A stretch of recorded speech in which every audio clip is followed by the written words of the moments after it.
Okay, so at this point we have an output from FastQC. We've run FastQC to do some quality checks of our data. We then ran Callisto to construct an index and then map our reads to that index using Callisto index and quant functions respectively. And then we used the command line program multiqc to go and grab the outputs from FastQC and the outputs from Callisto's quant function and sort of wrap them up together or bundle them up in these convenient HTML summary reports. So now the question is, how do we automate this, right? So that you don't have to do this index and quant manually for each sample. And I'll just point out that none of this used R or Bioconductor. This was just done in RStudio just for the convenience of having that terminal window. So I want to just highlight the way we can approach automating this for the purposes of what we're going to do in the class, but also for your own interests moving forward. And that's really based on, the way we did this alignment, right? Here was the code we used in the first part of the lecture. And really, there's not a lot we need to change here. We certainly want to, run Callisto Quant on all of our samples. We're going to keep the same index throughout, right? But we do need to change the output folder. We don't want to write our results and overwrite them each time and then overwrite them again, each time creating a new test folder that contains our new results. So we want to have a unique output folder for each alignment we do. And then these parameters stay the same, but we certainly are going to have a new FASTQ file we're going to use for each alignment. So that really leads to something we call a shell script. And the idea of a shell script is actually really straightforward. It's a text file that lists all the commands we would have run manually in the terminal if we had to. But instead of doing it manually, we can list all of those commands in a special text file that instead of ending in .text, it ends in this appendage .sh. And that indicates that this is a shell script and enables it to be executed from the command line. So instead of running each of these lines manually, you can just go to the command line and you can run the entire contents of the shell script. And so just glancing at this screenshot of the shell script, and we'll open the shell script and look at the actual one in just a minute, you can see a lot of things you recognize. We ran FastQC. This is the line we used to run it. We ran Callisto's to construct the index. And then here we're looking at each sample being aligned. Each row is a sample being aligned. We have our FastQ files here, all 10. And I've broken them up into the first 5 coming from healthy subjects and the second 5 from our cutaneous leishmaniasis patients. All of the bits here remain the same, right? The index that I'm using, the Callisto program, the quantification, the parameters here. I'm just changing the output folder, the FastQ file, and the log file names. And then once that's all run, I'm then in sequence, right? At the end, I'm running multiqc to gather up all these outputs together. And then I'm just running this, built-in program that we all have called echo that will just print or echo the word finished to the terminal window so you can see, hey, I'm done. My shell script finished running. So this shell script is actually one of the files that you had available to you for download. I'm just going to take that actual file and I'm going to drag and drop it on Sublime. And this is exactly what we were just looking at in my window on the slides. Immediately you can appreciate, I hope, the advantages of a code-aware text editor. It spots the programs, Callisto, FastQC, MultiQC, and it colors them. It recognizes parameters in orange here, -I, -O, -T, -- single. And then it, of course, recognizes, that we have text here that we've written in. The other key part of this script, of course, is that we have all of this sort of muted text, and that's muted because the Sublime has recognized it as being comments in the code, and it recognizes them as comments because they're prepended with this hash mark number sign. If I delete that, it now thinks it's code, and that's a problem because it's just English language.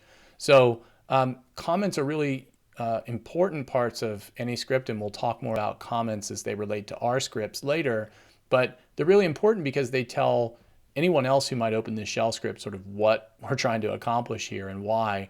And that includes you 6 months from now, right? When you look back at this class material and you open a shell script, you're going to want to know exactly what you remember, what you know now, you're going to want to remember 6 months from now. So what I've written here in the comments section at the top is just how you would run this at the command line. And we're happy to help you get this to work for yourself, for your own data as well. Okay, so there's some other advantages to these text editors, like you can highlight blocks of text and do selection split into lines. And then you can now have a cursor on every line that, if you want to do index, you just type index on every line. So there's some really nice sort of handy ways you can move around and edit any parts of these text files. Okay, so that shell script is going to be really a way for you to kind of construct in a very simple way without any special expertise, really, to construct a pipeline where you're running different programs and gathering up outputs and putting them together. And this will be a way for you to also document what you've done before we get into the R environment where everything's kind of a little bit more easily documented. So if you run that shell script, you're going to generate basically what I showed you in the first part of the lecture. You're going to have all your raw data. You're going to have a bunch of Callisto outputs with the log files. You'll have a multi-QC report somewhere. You're going to have all these fast QC reports. And that's fine. We'll worry about organizing these folders and files later.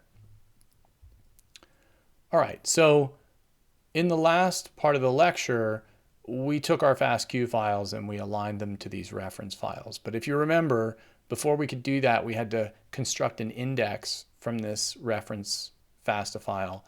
And I just sort of glossed over what that was and how it worked and how the alignments worked, right? I glossed over everything. We focused on basically running the programs, not talking about how they work. So now I want to take a step back, talk about what sort of is happening under the hood, and talk more generally about constructing an index and searching that index. And it's really an exercise in pattern matching. And it's important to just recognize that this is not a unique challenge for bioinformaticians and for genomics. This notion of how to search efficiently through text to find a query sequence is something that people have worked on long before we were dealing with genomics data. So this challenge of text pattern matching is really the central bit of sequence alignment. And so one important thing to note about building an index is sometimes we have a trade-off. We might take a reference file and we might restructure it so that it's really easy to search, but that might come at a cost, and that cost is the act of restructuring it can be sort of computationally intensive, and the final product, the index you create, can be quite large.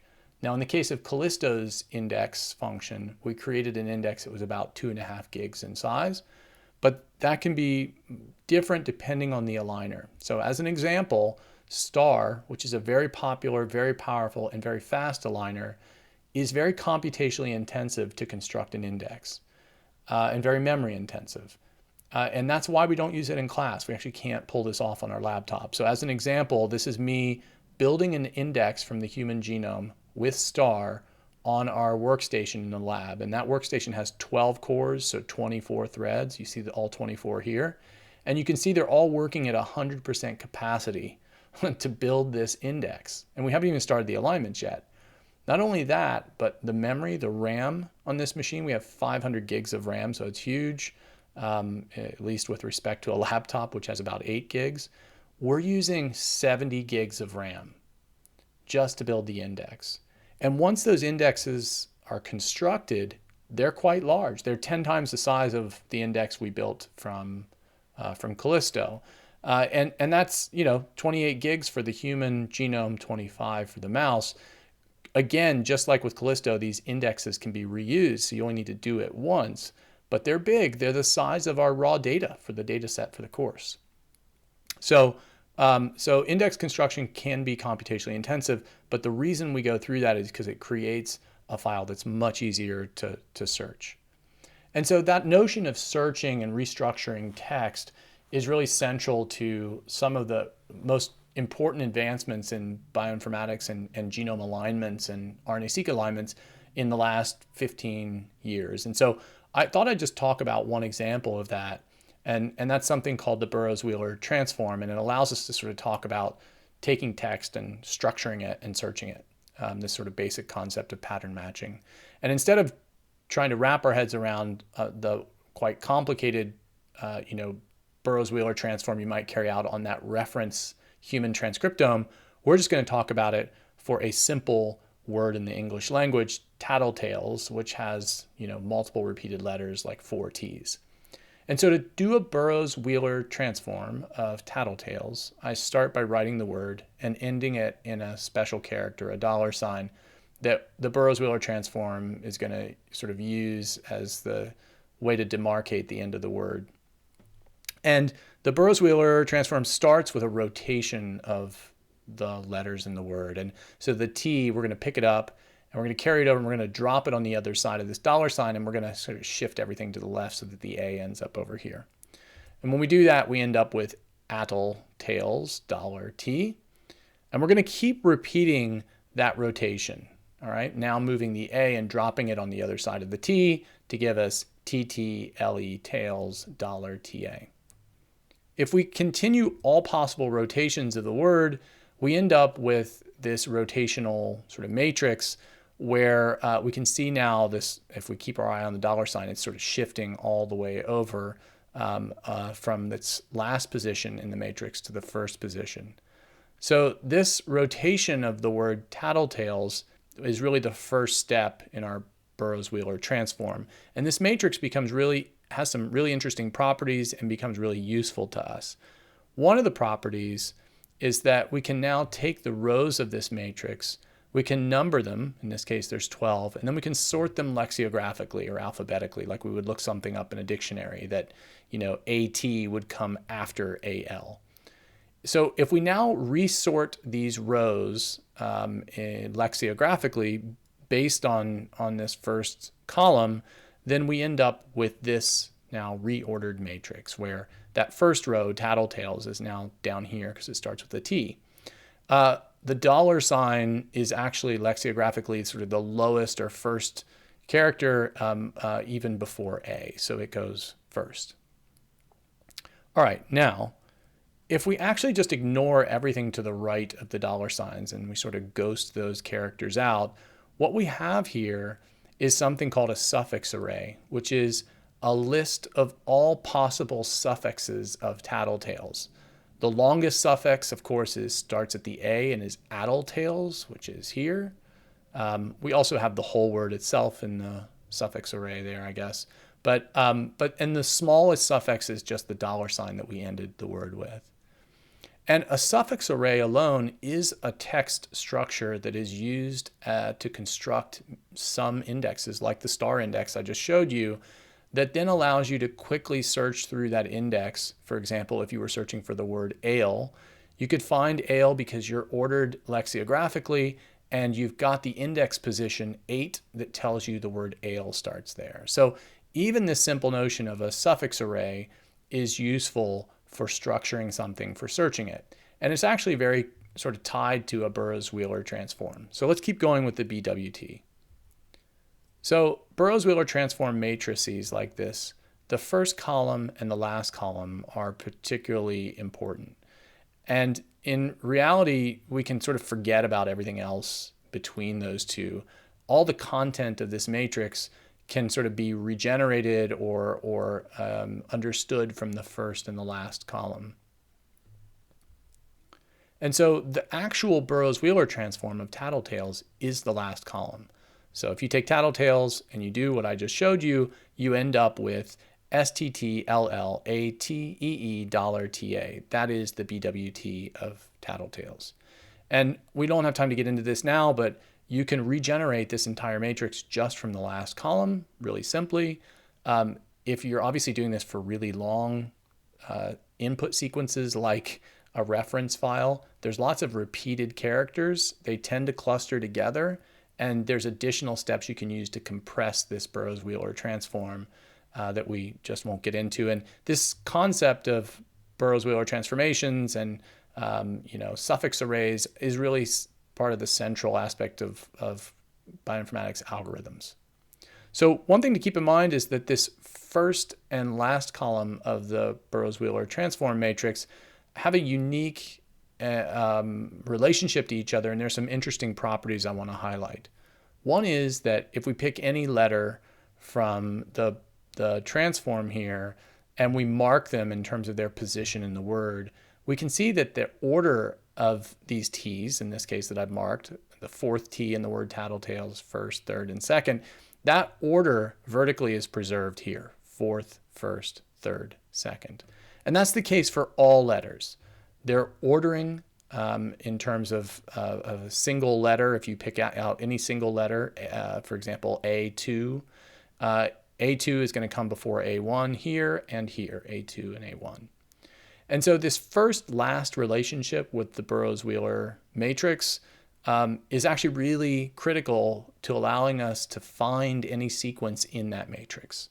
So I want to demonstrate that for you now. And to demonstrate that, we're going to look for the word tail in our Burrows-Wheeler transform of tattletales. So we're trying to find out where the query sequence tail, where it can be found in tattletales. Now, of course, this is easy. There's tail, right? But the idea is you could do this with any size set of sequences and any size query sequence.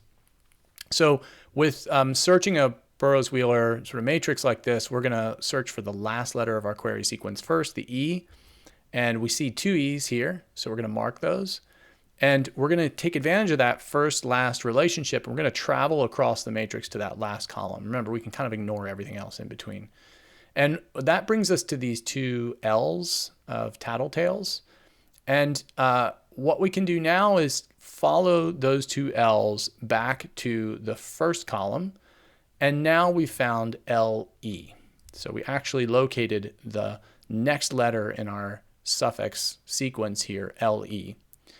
We can keep sort of following that first last relationship, now moving from the I's over back to the Burrows-Wheeler transform column, the last column, and we see we've now located an A and a T, and it's really the A we're looking for next. So we can just follow that A. Sorry, I hit the up button. Let's go back over. We can just follow that A over to A2, and now we found ALE, which is the next suffix of our input query sequence. And then we can follow that A, again, taking advantage of that first last relationship. We hit T4 in the last column, so we follow T4 back to its partner in the first column, and now indeed we found TALE, the entire query sequence. Now that doesn't tell us where tail falls in the actual reference sequence, but because I have that ordered suffix array, now I know that it's in the 7th position, and indeed the word tail falls here. All right. Now, there's a lot of details about these Burrows-Wheeler transforms and suffix arrays that we just don't have time to go over in this class, and that frankly, I'm not the person who should probably go over that with you, but I think it's just important to understand that these principles of bioinformatics algorithms are the crux of how we construct an index and then query it. And this idea of using this BWT method to search for sequences and do alignments was really transformational for bioinformatics. So this is now, slightly more than 10 years ago that Heng Li's paper came out in bioinformatics on fast and accurate short reader alignment with Burrows-Wheeler transform, and then Ben Langmead's paper, using the same approach to align short DNA sequences to the human genome. And if you have any, reservations about whether this was impactful to the field or not, you just have to look at the numbers of citations: 23,000 for Heng Li's paper and 16,000 for Ben's. So really, really huge advances for the bioinformatics field. All right, so once we've structured an index and we want to query it, a brute force but really slow way to query would be to take your query sequence and look for each letter, incrementing one letter at a time. And that's basically what I just sort of demonstrated as we went through that Burroughs-Wheeler transform. But that's really, really slow because, an individual nucleotide can match at many, many locations in that index. And you're going to have to start extending at each of those mapped positions until you figure out the right place. And that's just really computationally intensive. So instead, most aligners, most base-wise aligners that you've probably heard of, like Star and Bowtie and others, really use a more efficient approach, which is to take a seed or a small piece of a sequence and search for where that aligns. That's going to align to fewer locations. It's going to match to fewer locations, which means you have to do this extension at fewer locations. So it's less computationally intensive. It's going to be faster. So that notion has been taken even further. And an example of that is an aligner we used to use in the very first iterations of this course. Still a great aligner. We didn't really do the alignments on our laptop, but we showed people how to do them, and then you could do them on a desktop computer. And that was an aligner called Subread that's been sort of implemented in R in a package called R Subread. And again, it's a great aligner, but it takes another approach to make this even more computationally intensive than just the seed and extend approach, which is a pretty interesting and sort of conceptually simple concept. And that's that if you take a read that you're trying to align to an index and you break it up into subreads, so that's where the aligner gets its name, what you could do is ask where those subreads match in the reference sequences, where they go, and each subread from a read gets a vote. And so the location that gets the most votes is the location where now you start trying your extension and to match the entire sequence of the read. So that means you're not trying to make an extension in pairwise sort of aligning here or here or here. You vote, your votes gave you this location is the most likely. So now you're going to focus your computational effort on seeing if this whole read aligns here. All right. So this sort of using subreads and voting mechanism to hone in on a location really then made the alignment process much less computationally intensive, and for me really represented one of the biggest jumps in the speed of the kinds of alignments we could do in the lab. That really paled in comparison to the jumps that were coming. And so I want to highlight the papers that really lead to the kind of aligners that we're using in this class, this idea of pseudo-aligning. So in 2014, Rob Petro, when he was in Carl Kingsford's lab, really, thought of the problem in terms of really the most basic element of why alignments are challenging. And that's that reads are hard to align, but it's really a function of their length, right? And it's kind of what the previous approaches got to. Well, let's take subreads and have them vote on location, or let's use seeds and then align from there.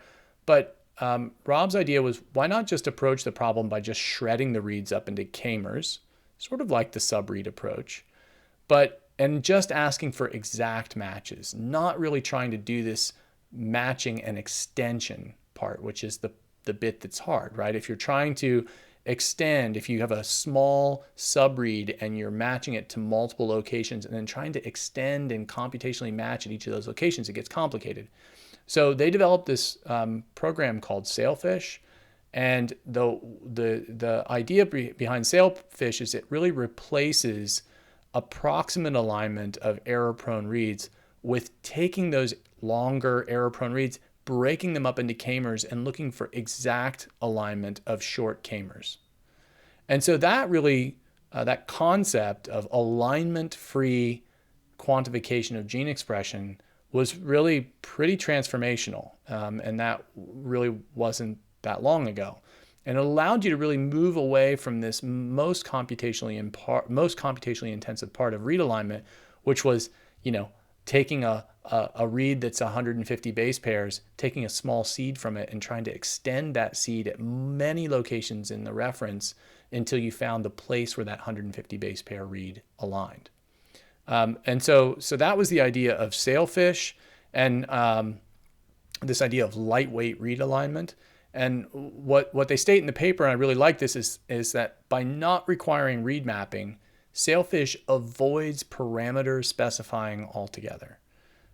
For example, the number of mismatches you need to tolerate, the total allowable quality of mismatch bases, gap open and extension penalties, whether and how much to trim the reads, number and quality of alignments to report from the aligner, and to pass into the estimation procedure. Basically, what he's saying here is, the problem or the challenge we used to have with aligners is that there were so many input parameters you had to specify.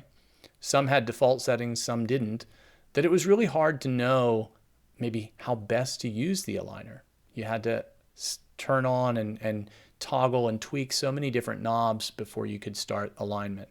And so since so many of those parameters really deal with the fact that the read's long and needs to extend and match where it's going to be, once you get rid of that notion, then you can just ask whether a K-mer matches exactly in a location, and it involves far fewer parameters. And so they were able to show that the quantifications for gene expression that they got out of their Sailfish program correlated really well with qPCR results across a wide range of genes, and also correlated really well with estimations of gene expression using the more traditional RPKM or FPKM measurement. And we're going to talk a lot about RPKM and FPKM in the next lecture. But the advantage of focusing on exact matches of short K-mers over, approximate matches of longer error-prone reads is that you greatly reduce your computational time here, and that Sailfish was able to, in a matter of minutes, go from alignment to quantification. Around the same time, Nicholas Bray and Howard Pimentel from Lior Pachter's lab were also working on a similar idea, and they were in part inspired by some of the work that was being done on Sailfish.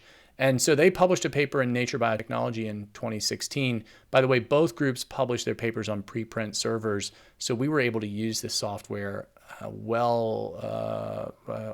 least a year before the papers actually came out, which was really important for both my lab and for the advancement of this course. But this Nature Biotechnology paper was yet another, I think, big jump and advancement in RNA-seq bioinformatics technology. And they really operated under this idea of what if we just threw out the idea of an alignment altogether? And that was sort of the premise of Callisto. Taking it a step further than Sailfish and getting rid of this notion of alignments altogether. And so that really comes back to something you saw in our terminal screen earlier, which is this notion of a de Bruijn graph that has contigs and K-mers. So we're going to take a little bit of time to just kind of walk through what that actually means. And when we construct an index with Callisto, and when we query that index to find out where a sequence goes, how that's actually working. So I'm going to use this from the paper as an example of 3 transcripts that are annotated: a pink transcript, a blue transcript, and a green transcript. So imagine that this is our reference file, a FASTA file with 3 entries in it. And we're going to create a transcriptome de Bruijn graph, or a TDBG, by cutting these reference sequences up into 31 mers, and these are the K-mers of size 31. And when we do that, each of those cuts, each of those 31 mers, is going to form the basis of a node in a graph space. So in the case of this first 31 mer, for all 3 of these transcripts, they would all occupy the same sort of node space here, because that sequence, these are alignments of these 3 transcripts, they share a lot in common. So if you just looked at this 31 mer and ignored the rest of this sequence out here, you can't distinguish between these 3 transcripts. Therefore, you would be at the same node in your graph space. You would essentially say that 31 mer is compatible with all 3 transcripts, pink, blue, and green. You then move through this reference, each time taking a 31 mer, a K-mer, and asking about compatibility with your transcripts. And as you do that, you can start to construct a graph. All right. So far, we still have information in 31 mers that are compatible with all 3 transcripts. But when we get here, now this k-mer is going to tell us the difference between the green transcript and the pink and blue one. And so that represents a split in the de Bruijn graph, where now, depending on what that k-mer is in our own data, we're going to know whether we have a read compatible with these 2 transcripts or this one. And this process continues, right? And we can construct a graph that will give us compatibility with our input query sequence in terms of nodes on this graph space. Okay, so now let's take a sequence that we have in a FASTQ file and ask whether that sequence, or how we would interpret that sequence on this graph space. So here's the sequence. You can see it would have information coming from these different k-mers.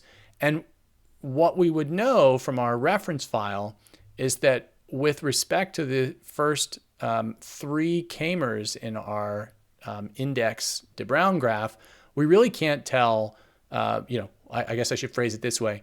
The information we have tells us that this read that we have in our FASTQ file is compatible with all 3 transcripts at the beginning.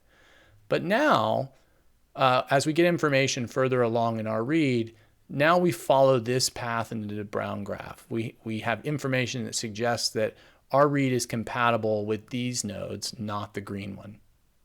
All right? Okay, so what that allows us to do then is to find transcripts that are compatible with the read, to find paths through this de Bruijn graph that let us essentially understand which transcript this read might come from.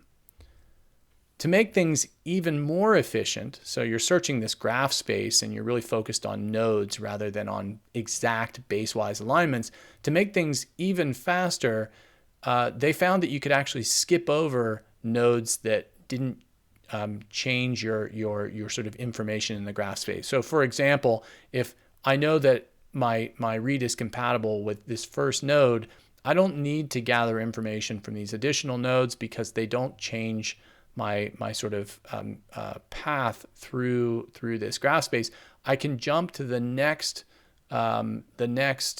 distinct node. So I don't need to search for all possible k-mers. And so the actual transcript that I get, that the final mapping is the intersection of all non-skipped nodes in the transcript de Bruijn graph. That's what assigns my read to a transcript. So the intersection of the first non-skipped node, this one, which is blue, pink, and green, with the intersection of the second node that I skipped to, and the intersection of the third node I skipped to, is this. So my read is compatible with either the blue or the red transcript.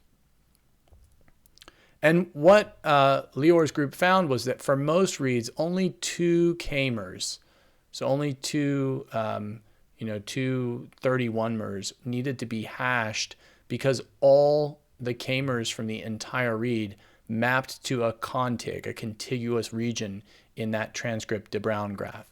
So those features, this idea of skipping nodes and just using information from non-skipped nodes, and the fact that many reads, most of the k-mers from the reads map to contiguous regions that you could just skip over, that didn't really change how you would map that transcript, really lead to an incredibly rapid read alignment process. And so as a comparison, again, straight from the paper, you can look at how these different aligners compare in terms of compute time. In this case, working on 20 samples, 30 million reads per sample, a machine that had 20 cores, so a substantial workstation. You can see that Callisto operated in a matter of minutes compared to hours for these other aligners. And they said in the paper, this allows Callisto to process 30 million reads in less than 10 minutes on a small laptop with a 1.3 gigahertz processor, demonstrating that with Callisto, RNA-seq analysis of even large data sets is tractable on non-specialized hardware.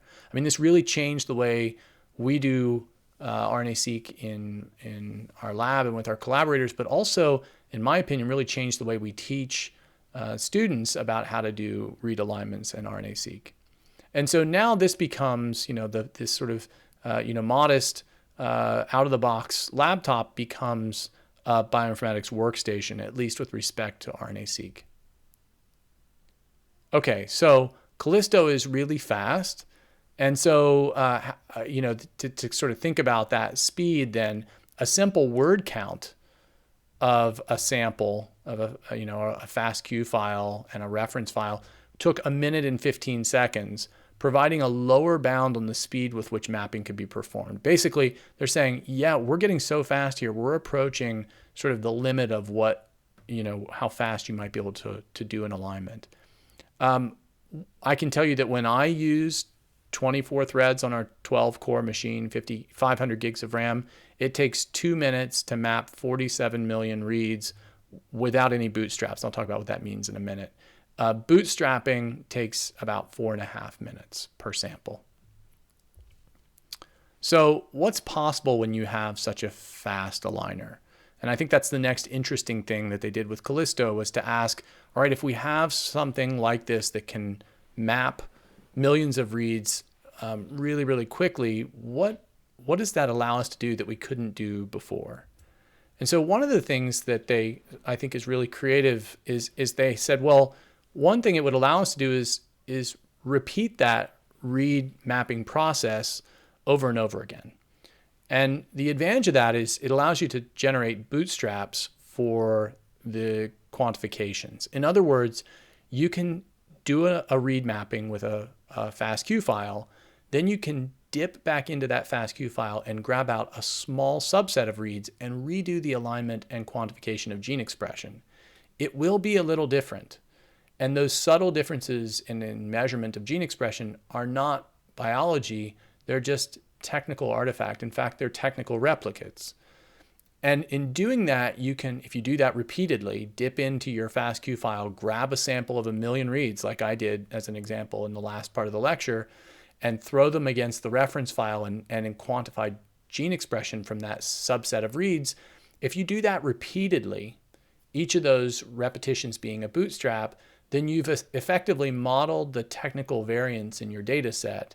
And that can help you come up with better estimations of gene expression. All right.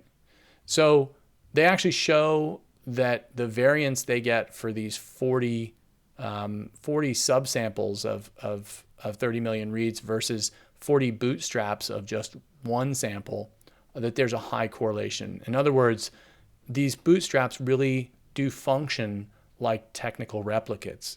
And I think that's a really unique way to use a fast aligner to get even more sort of robust data from your RNA-seq experiment. Now, we're not going to do these bootstraps. They slow us down a little bit, and Callisto is changing the way it's sort of doing and reporting and storing bootstrap data right now. So the Callisto alignments we did in the last part of the lecture, we didn't actually tell it to do any bootstraps. And that's okay, because we're not going to use that bootstrapping data anyways in the course. But I'm happy to talk to you more about that through the Slack channel. But so that's how Callisto is going to work. And so suffice to say, it's not a basewise aligner, right? It's not doing what star and bow tie do. And so just be aware that has advantages and disadvantages. One of the advantages is that it makes it way faster. But a disadvantage is if we want to know about SNPs or some other things or splice junctions, we really need to use a true basewise aligner. All right, so I'll just wrap up with a few, I think, interesting points about Callisto and how it compares to some other tools. Lior's lab said, that the implication for biologists is that RNA-seq analysis now becomes interactive. Instead of freezing an analysis that might take weeks or even months, data can be explored dynamically, easily quantified against different transcriptomes or requantified as transcriptomes are updated. The ability to analyze data locally instead of requiring cloud and compute cluster access means that analysis is portable and also easily secure. And a few parts of that blurb really resonate with me. One is that we can now sort of explore data more dynamically, right? It's easy to go back and redo alignments in a bunch of different ways. And we can do it locally. we're all doing it locally now. You can do it on your laptops outside of a lab setting with no connection to a compute cluster. And that's just really valuable too. It also allows us to start doing these kinds of experiments even in resource poor areas where we may have access to lots of public data, but not access to a lot of compute cluster power. All right, you can take my word for it, or you can look at a number of recent papers that have approached this topic of, well, okay, these new kind of pseudo-aligning tools, these tools that find compatible transcripts based on graph space approaches rather than pairwise base aligning, do they perform as well when it comes to measuring gene expression? And the answer is yes, they do. Alignment-free or pseudo-alignment methods, whatever you want to call it, compare really well with traditional pairwise base aligners when it comes to measuring gene expression. And you can see that for all sort of measured properties, Spearman rank correlation, other sort of metrics here, Callisto ranks as one of the best tools for measuring gene expression. And the authors of this study, who are not the creators of Callisto or the related tool Salmon, say that unlike other studies, our work not only compared various differential analysis tools, but also studied the impact of different alignment-based and alignment-free approaches on the accuracy of differential analysis. Overall, alignment-free techniques such as Salmon or Callisto were observed to be capable of delivering high-quality predictions, with the caveat that alignment-free tools like Salmon and Callisto yielded actually the most consistent and accurate quantifications, and thus can serve as the most accurate yet computationally cheap solutions if isoform discovery is not important, right? So again, if you have a particular interest in alternative splicing or SNPs, then true traditional aligners are going to be better for you. Okay, so I'll just close by suggesting you take a look at the reading material for the course. There's a couple videos I embedded that are not my videos, but walk through many of the same things I talked about, and are actually presented by the authors of the Callisto paper. So take a look at those. Take a look at more information about Salmon and other sort of alignment-free or pseudo-alignment approaches. And next week, we will get started on actually looking at how we count transcripts and express those counts as units. And that's it.